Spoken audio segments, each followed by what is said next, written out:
pessoal. Eu sou a Cíntia, fundadora da Estilo 5.0+, uma plataforma de comunicação dedicada para mulheres com mais de 50 anos curiosas, interessadas e conectadas.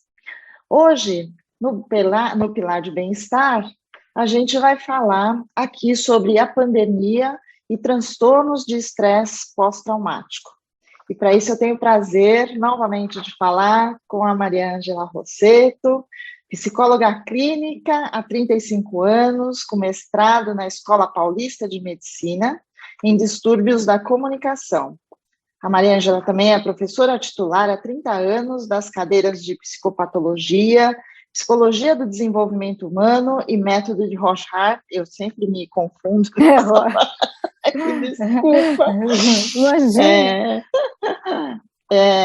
E atualmente na Unifesp. É perita nomeada na vara da família do Fórum de Santo Amaro e avaliadora de cursos de psicologia pelo INEP, com vários trabalhos publicados em congressos nacionais e internacionais. Mari, obrigada, viu, por estar aqui novamente com a gente. Eu que agradeço, Cíntia, é sempre um prazer estar com você. Né? Que maravilha. Ô, Mari, então vamos começar e vou pedir para explicar o que é exatamente o transtorno de estresse pós-traumático, então. É um distúrbio que se desenvolve no indivíduo que passa por um estressor, um evento estressor muito violento, com risco de morte. O Freud começou, vou contextualizar um pouco o transtorno. O Freud ele começou a estudar as pessoas que sobreviviam na Primeira Guerra Mundial e chamou esses sintomas de neurose de guerra. Uhum. Aí o Abraham, que foi analisando do Freud, ele estudou os combatentes da Segunda Guerra Mundial e publicou um livro chamado Neurose Traumática.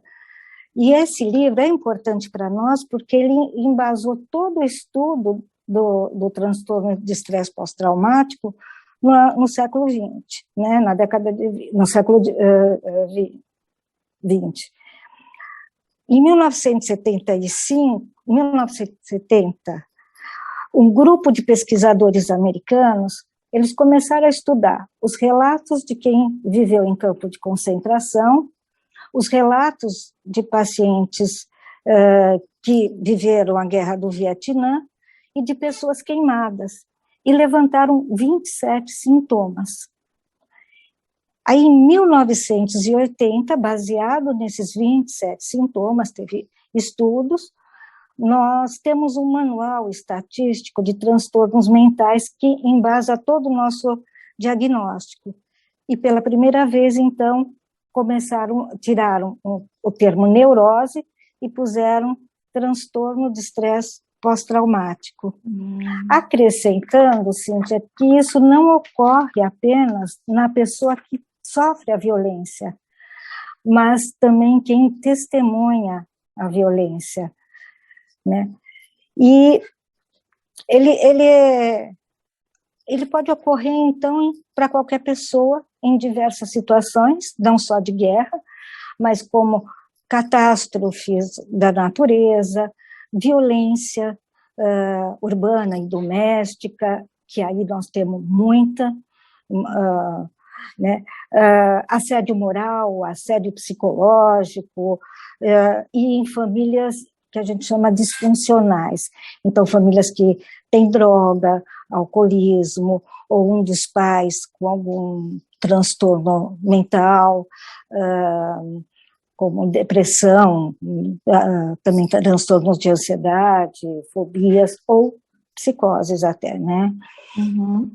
E, para você ter ideia, o Datafolha publicou em 2020 que 30% das pessoas tinham o transtorno de estresse pós-traumático causado por violência doméstica, né?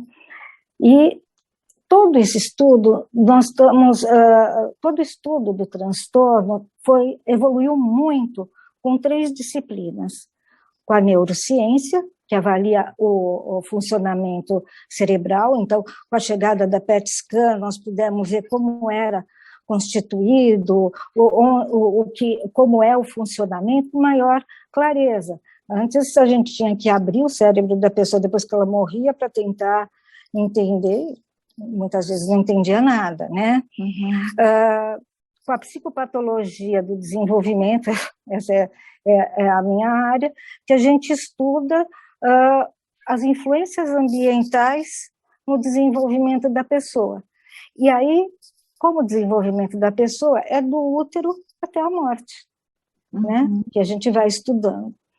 E a psicologia psicossocial, que a gente analisa o indivíduo inserido na sociedade, naquele grupo, como ele se comporta e como o grupo se comporta, né?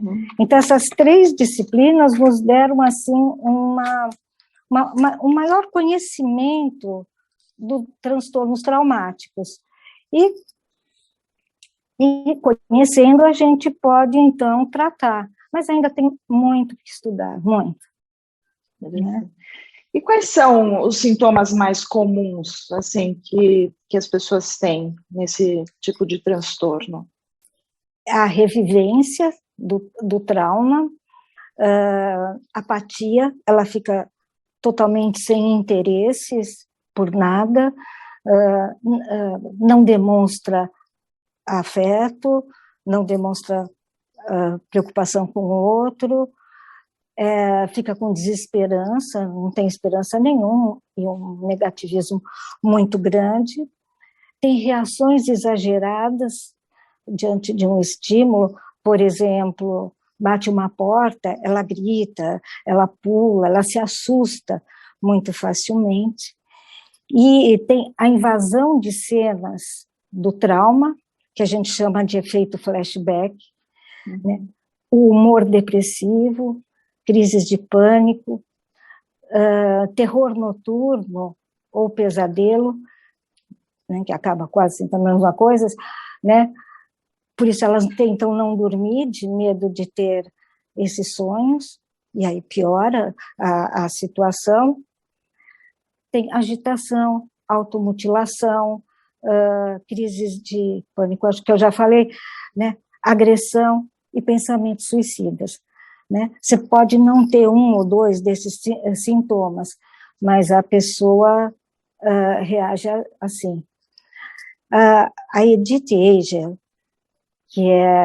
ela viveu no campo de concentração até 17 anos, e ela é autora de 2 livros, Uma Bailarina de Auschwitz e Liberdade.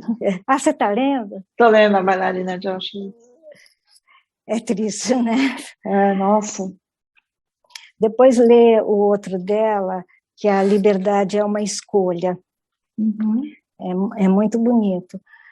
E eu admiro muito, ela se tornou psicóloga e doutora em psicologia com 50 anos, e foi tratar de pessoas com traumas, né? E ela diz, ela está com 96 anos, extremamente ativa, e ela diz que ela ainda sofre, depois de 75 anos, com os efeitos flashback. Nossa. Né? E mesmo com pesadelos. E ela diz que ela está conformada que vai morrer com isso, que não vai passar. Mas ela pensa que ela sobreviveu e que ela tem que ajudar as pessoas. Então, todo dia ela comemora isso. E ela se pinta, se arruma, ela quer vestidos muito bem cortados, né? Toda maquiadinha, né? E ela, assim, ela minimiza a dor que ela sente, né? Sim. Mas ela é um grande exemplo. O outro é o Viktor Frankl, que é um dos papas da psicologia, da psiquiatria, que também construiu uma teoria, depois de viver no campo de concentração, muito bonita, né? Ele diz, se a situação está boa, desfrute. Se a situação não estiver boa, tente transformar. Se não der para transformar, transforme-se. Né? Mas não é fácil. Não é fácil, exatamente.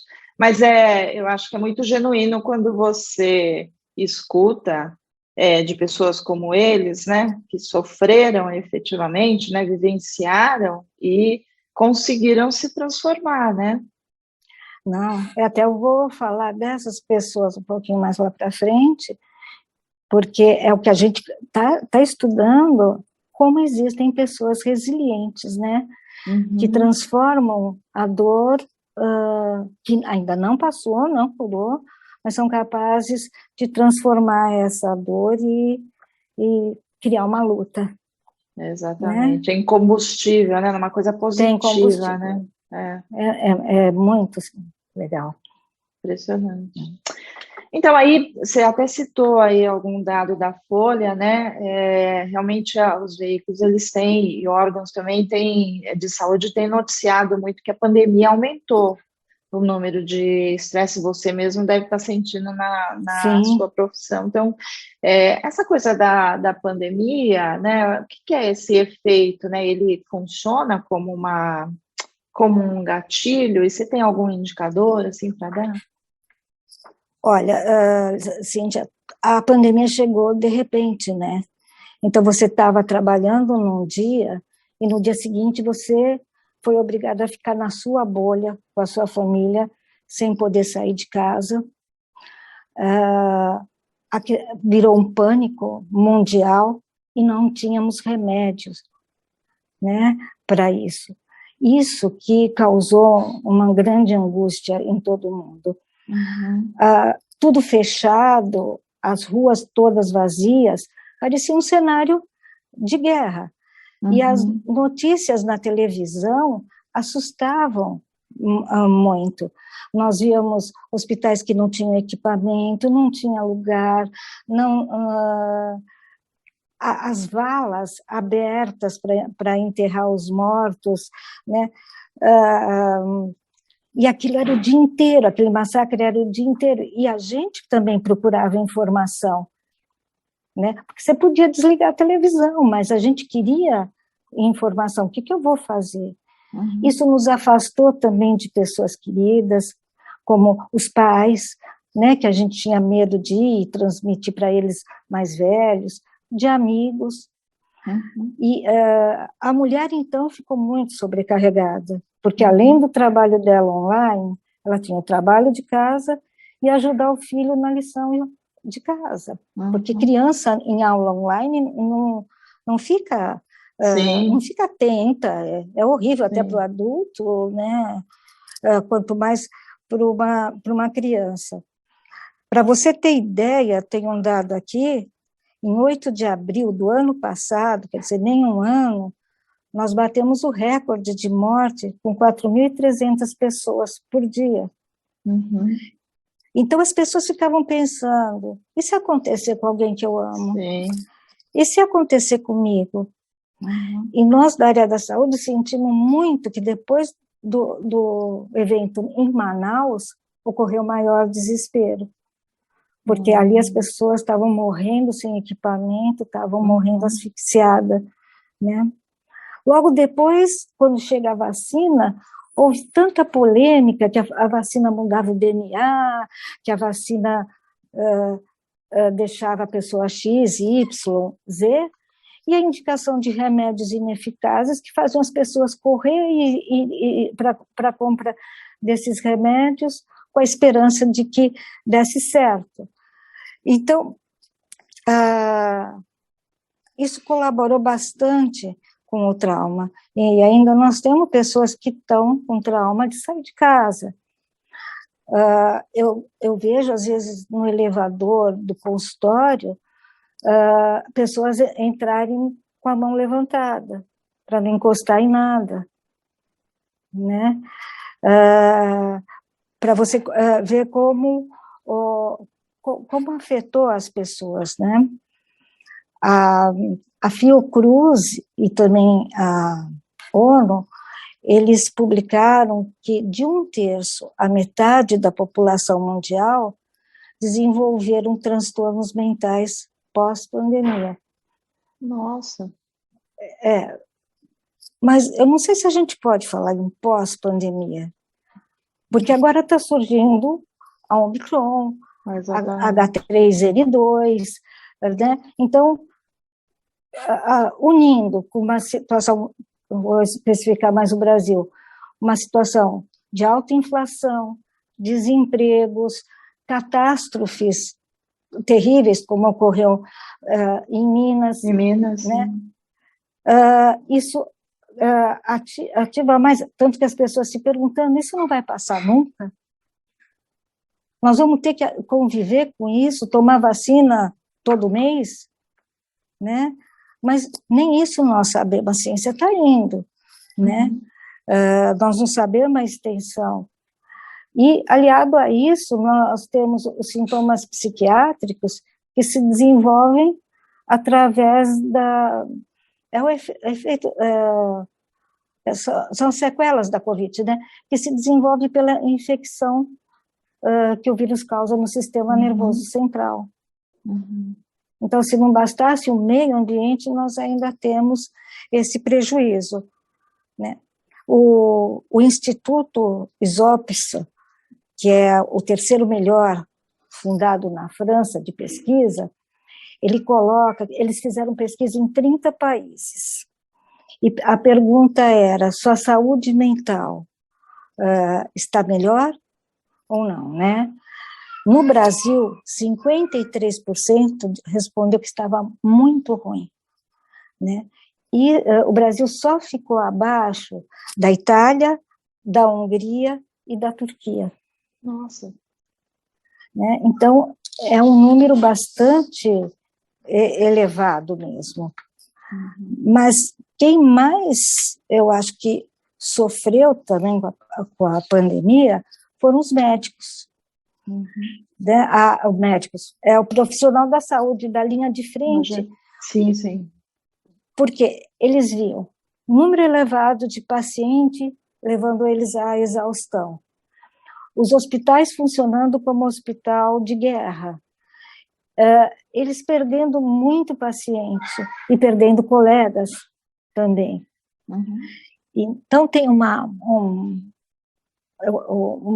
pessoa da área da saúde, ela virou para mim e falou uma coisa que me chocou assim, ela disse assim, muitas vidas perdidas, até mesmo daqueles que ficaram vivos. Então, para você ver, assim, a angústia que se vive, né, nisso. Sim. E aí vai, né, as coisas. Não, e de novo, é o que você está falando, né? Ainda não tem uma perspectiva de fim, né?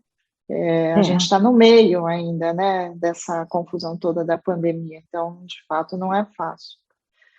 Agora, quando a gente fala do transtorno de estresse pós-traumático, você tem alguma diferença entre homens e mulheres no que se refere aos sintomas ou as coisas, né, os gatilhos que mobilizam, enfim?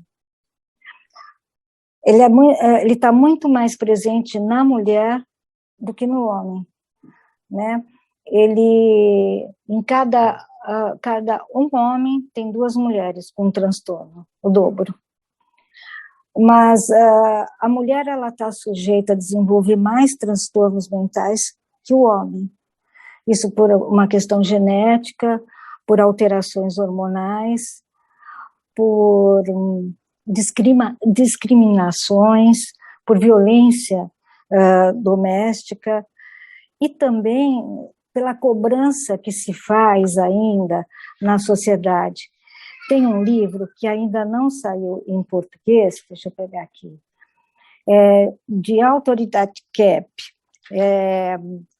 A Lacuna da Autoridade. Esse livro está em e-book, em inglês, não foi traduzido, é da Marianne Siegel, e esse livro mostra o quanto, mostra uma série de pesquisas mostrando como a própria mulher discrimina a outra, como nós se colocamos num lugar que mesmo com o movimento feminista, nós não estamos alcançando porque ele já está erradicado. Então, eles fizeram uma pesquisa com crianças de 6 anos, com aula online, mas era de figuras, desenho, etc. As crianças não viam quem era o professor, se era homem ou mulher. Depois eles perguntavam de quem foi a melhor aula. Uma foi do professor, a melhor aula. Gostamos mais da aula que era dada pela mulher. Aí, quando eles informaram o outro grupo que uma aula era da mulher e outra era do homem, eles preferiram a do homem. Eu acho que é um assunto legal para estar trazendo, discutindo isso, né? O que a gente está fazendo com isso? E assim, teu filho é mal criado na escola ou vai mal, os próprios professores falam, que mãe é essa que não vê se ele fez lição? Se teu marido sai todo amassado ou com mancha na camisa, que mulher relaxada é essa que nem viu? Existe essa... Se a tua casa está bagunçada, nossa, como ela é relaxada. Não é como ele é relaxado, ou melhor, ou eles. Sim, sim. Né? Então, a mulher, ela sofre muito, muito mais, uma cultura já enraizada. Tem uma outra pesquisa que eu achei interessante, neste livro mesmo, que eles vão escolher um time para um jogo, isso com criança. E o professor avisa, os melhores alunos são a fulaninha 1, a fulaninha 2, a fulaninha 3, e o fulaninho é muito ruim. Quando eles vão escolher na equipe, eles escolhem antes o fulaninho do que a menina. Mas, no geral, tanto os meninos como as meninas escolhem o menino primeiro. Exatamente. É engraçado, né? Outra coisa, os homens leem mais livros cujos autores são homens do que mulheres. Então, há uma pressão grande e o reconhecimento profissional também, você tem que lutar bastante ali para ter, né? Então, sempre o transtorno psicológico dá mais da mulher, porque ela passa também a se cobrar essas coisas, né? Puxa vida. E tem alguma maneira da gente evitar ou cuidar, né, para que as próprias pessoas, né, as mulheres, na verdade, como é que elas podem minimizar o risco de passar por alguns tipos de transtorno? Você acha que não tem. Não tem. Não tem. Lógico que uma pessoa com um ego mais fortalecido, com autoconhecimento, com uma autoestima normal, nem baixa, nem alta, que isso é ruim também, eles enfrentam de modo diferente. Mas não é uma garantia, porque você não sabe dizer como você reagiria a um estupro, ou assistir um assassinato, né? Ou você ter a casa toda invadida por água e tudo levar, eles perderem tudo. Por exemplo, um assalto, todos nós sabemos que não devemos reagir. Isso todo mundo fala, mas nós vamos saber se não vamos reagir mesmo quando nós formos assaltados. Sim. Né? Então, nós somos uma caixinha de surpresa. É verdade. Eu e meu marido, anos atrás, quando fomos assaltados dentro do banco, né? Meu marido ficou quieto, obedeceu. O cara apontando a arma nas nossas costas, tudo, mandou deitar no chão. Eu comecei a conversar com o ladrão. E conversa, assim, que não tinha nada, assim, não faça nada. Eu falei, moço, era uma sexta-feira, essa semana aconteceu de tudo. E comecei a contar a segunda, terça, quarta. O assaltante virou para o marido e falou, Deus me livre, hein? Que mulher que você tem. Jura? Quando eu penso que eu fiz isso, eu falo, como, né? E ele falando isso, e eu continuando. Ai, né? Quer dizer, uma reação. É claro, de nervosismo, né? Claro, assim, né? Você começou. Foi um fato que eu levei muito para a terapia. Né? Eu já fui assaltada uma vez, há muitos anos atrás, e estava numa moto com meu ex-marido até, e eu fiquei paralisada. O cara mandava a gente andar, vira e anda, porque ele não queria que a gente olhasse para a cara dele, e eu não conseguia me mover, então ele teve que me puxar. Aí a minha cunhada foi assaltada algumas semanas atrás, e ela saiu correndo atrás do cara. Então é bem isso que você está falando, entendeu? Assim, cada um tem uma reação que, na verdade, na hora, infelizmente, você não sabe como vai ser, né? Eu lembro quando o William Bonner reagiu a um assalto dentro de casa e pegou o ladrão, né? Mas no dia seguinte, no Jornal Nacional, porque divulgaram que ele tinha reagido, ele falou que, na cabeça dele, ele não poderia reagir, era o que ele recomendava. Sim. Que foi uma loucura o que ele fez. O que ele fez. Mas a gente não sabe. Agora, por outro lado, nós temos pessoas que, diante do trauma, elas têm uma força, uma resiliência que a gente não sabe de onde que ela encontra tanta força para transformar. Então, na história, a gente tem Mandela, viveu 27 anos preso num cubículo e continuou, foi presidente depois, continuou pela luta contra o apartheid. A Maria da Penha, que apanhou, tem marcas no corpo e transformou essa dor numa luta para que se houvesse uma lei em defesa da mulher. Né? O Chico Mendes, que acabou sendo assassinado, mas ele viu o pai levar surra, apanhar entre os seringueiros, e ele mesmo depois vai lutar contra, né? Sim. Uma que eu achei uma pessoa muito forte, a Lucinha Araújo, mãe do Cazuza, ela perde um filho com AIDS e ela monta uma ONG para jovens e crianças com AIDS. Então, são exemplos, e você pode ver no nosso país mesmo, né? Assim, as mulheres, que força que elas têm. Elas perdem tudo e vão para a luta. Elas vão vender bolo, elas têm pouco, mas dividem com o outro. Quantas mulheres a gente vê que foram abandonadas quando criança, hoje elas montam uma creche, elas adotam 500 crianças, né? E o brasileiro nisso, na hora da tragédia, ele é ótimo. É muito solidário, né? Ele é extremamente...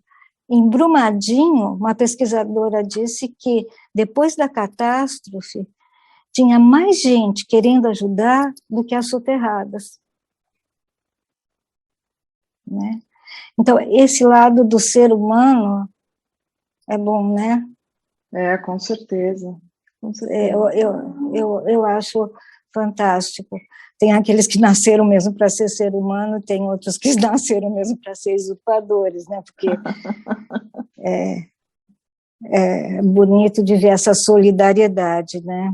Sim. Bom, aí já que a gente não pode evitar, né, ou dificilmente, né, a gente não consegue evitar quando se passa por algum episódio que traz um transtorno desse, como é que a gente pode tratar? Então, a gente trata com medicação forte e psicoterapia. Quando a medicação está muito forte, pouco a gente pode fazer em psicoterapia, porque às vezes a pessoa está tão dopada que ela não vai te ouvir, ou nem quer falar. Nós só ouvimos, Cíntia, deixamos ele falar o que ele quer, só ouvimos e evitamos perguntar as coisas no começo. Ele fala o que ele quer. Com o progresso da terapia, aí sim, nós começamos a fazer, instigar um pouco mais quando a gente sente que ele está mais fortalecido, né? Mas, por enquanto é isso, você não consegue mandar a pessoa, por exemplo, fazer um relaxamento, um esporte, porque ela não quer, ela está apática, ela não quer saber de nada, né? Então, o cerne da terapia é, sai do porquê eu, né? E pensa, e então, o que eu vou fazer agora? É esse caminho que a gente tenta fazer com a família.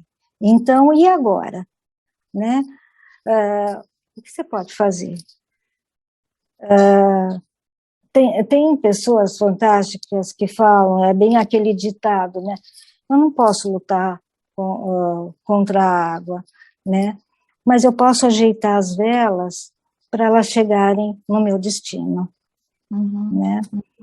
Então, acaba sendo uma lição de vida para a gente, isso. Nossa, com certeza.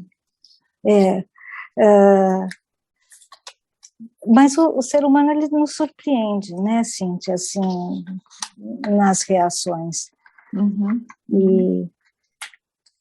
E a gente precisa estar estudando muito para tentar entender e não dá, nunca. O ser humano é único, não dá para a gente generalizar isso.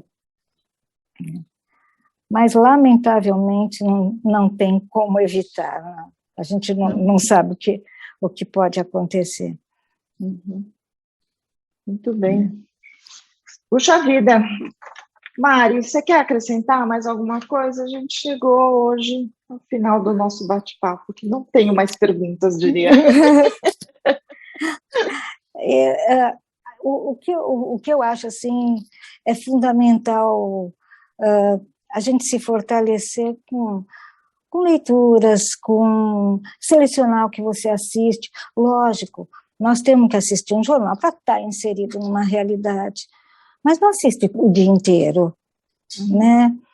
Procure filmes leves, né? Procure se autoconhecer. A gente tem uma expressão, o que a gente não fala, o corpo sente, né? Então, fala aquilo que desagrada, deixa teu filho falar, né? Sem julgamento, só querendo saber o que você está sentindo, como é isso, como eu posso te ajudar, mas estimular muito para falar, isso ajuda muito, né? A questão. Mas nós estamos trabalhando muito com esse transtorno. A Fiocruz, a Anvisa recomendou que o governo abrisse mais centros psicossociais para atendimento, mas não há verba para isso. E estamos tentando equilibrar os pratos aí. Porque para nós também não é fácil ver o outro sofrer. Existe o que o curso fala o tempo todo, de a gente ser neutro, mas você não consegue fechar a porta do teu consultório, pelo menos eu não consigo, e não conheço quem consiga, fechar a porta e ficar imune a tudo que você ouviu. Então, além disso, nós temos que manter a nossa terapia. Porque naquela uma hora que você está com o paciente, você também está se segurando. Né? Eu digo que acontece uma coisa incrível comigo. Eu não sinto nada na hora que eu estou com o paciente, eu só estou coletando e vendo como eu vou trabalhar aquilo. Na hora que sai da minha frente, eu sinto. Né? E aí você passa a torcer pela pessoa, né? Ou você fica com raiva de certas situações que tem que ser tratado na tua terapia, não é para isso. Uhum. Mas não é que a gente fique imune, né? Então, também os psicólogos retornam à terapia, né, nesse momento. Sim.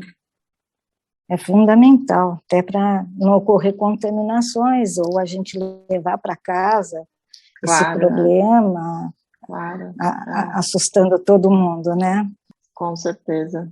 Com certeza. Também, né, vocês, principalmente os profissionais de saúde, são todos seres humanos, né, que é o que você está falando. Sim. Até vocês são mais preparados, tem todo um aprendizado para isso, mas não são absolutamente insensíveis, né, não dá para ser. É o que eu falo, antes de uma relação profissional, nós temos uma relação humana. Sim. Então, eu falo isso até para os meus alunos. O Freud colocava assim, de você ser neutro, totalmente neutro, não sentir nada, né? Usar mesmo o isolamento, né? Isolar o sentimento e usar a razão. Você consegue fazer isso dentro da consulta, dentro do CET. Uhum. Mas depois aquilo vem. Você vai estudar o caso depois também. Uhum. Vai fazer anotações. E existe, a recordação mexe. Uhum. E é bom, eu acho excelente, porque aí nós não partimos para a onipotência da coisa. Uhum. Saber se colocar no lugar do outro é compreender qualquer dor. Uhum. Né? Empatia, né? Sim, é empatia. Muito bem, Mari. Obrigada. Super obrigada. Eu é que agradeço, sempre aprendo demais, adoro ouvir você, viu?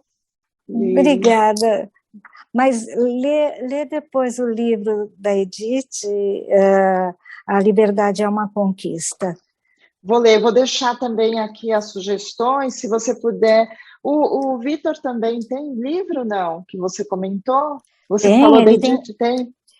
Ele tem toda uma teoria lindíssima, que é a logoterapia, e um dos livros mais lindos dele é Em Busca do Sentido.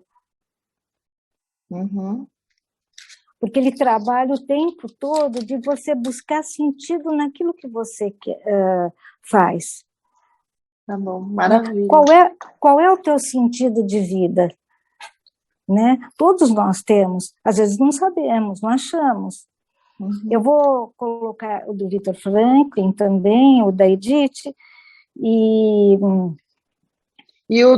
aquele em inglês também que você comentou? Eu ponho para você. Ele tem em e-book. Ótimo, aí a gente vai deixar.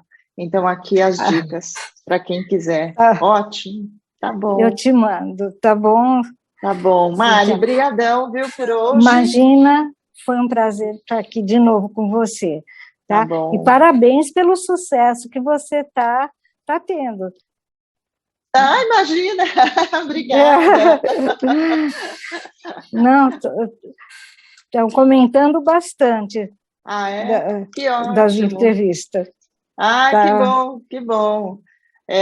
Eu tenho curtido muito, acho que a gente tem trazido assuntos muito interessantes, assim, né? A segurança tem ajudado a gente também a trazer os temas, então eu acho que esse é o grande objetivo, sabe, da plataforma, é a gente poder ajudar com informação, né? Para que as pessoas possam se preparar, enfim, ser mais felizes, viver a longevidade feliz. Sem dúvida. Um tema eu vou te sugerir, que assim as pessoas falam que a vida está ficando chata com esse politicamente correto, com essa não diferenciação do gênero, né? Né? Que hoje você tem que tomar muito cuidado como você fala, né? Que a pessoa pode levar para o outro lado. Seria um sociólogo, alguém falar por que isso, né? Como nós chegamos nesse ponto?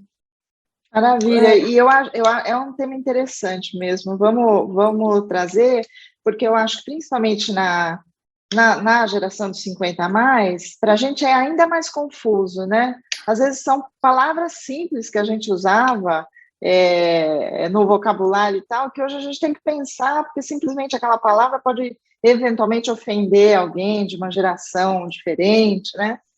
Exato. É E aí interessante mesmo. as pessoas falavam, tá ficando chata. Antes eu falava, ô negão, e tudo bem, era o apelido dele, como me chamavam de quatro olhos, né? Esse é um termo assim que como também eu não posso falar ele, eu tenho que pôr um X, não dá nem para a gente falar, né? Eu não sei nem pronunciar. Mas é um tema que estão trazendo bastante em consultório. Maravilha, muito bom. Eu vou sugerir, sim. Tá bom, tá bom. Tá bom. Ô, Mari, obrigada, então. Até mais, Imagina, hein? até mais, Tá bom, um prazer. tá bom. Beijão. Um beijo. Então, pessoal, gostaram? É sempre um aprendizado, né? A gente poder bater papo com a Mariângela Rossetto. Hoje a gente falou sobre os transtornos de estresse pós-traumáticos. Se é a primeira vez que você está acessando o canal, não esqueça, se inscreva, ative o sininho e dê um like, para você poder ser avisada de outros vídeos quando eles forem publicados aqui no canal da Estilo 5.0. E também para você sugerir conteúdos que você gostaria de ver no nosso canal, tá bom? Um abraço!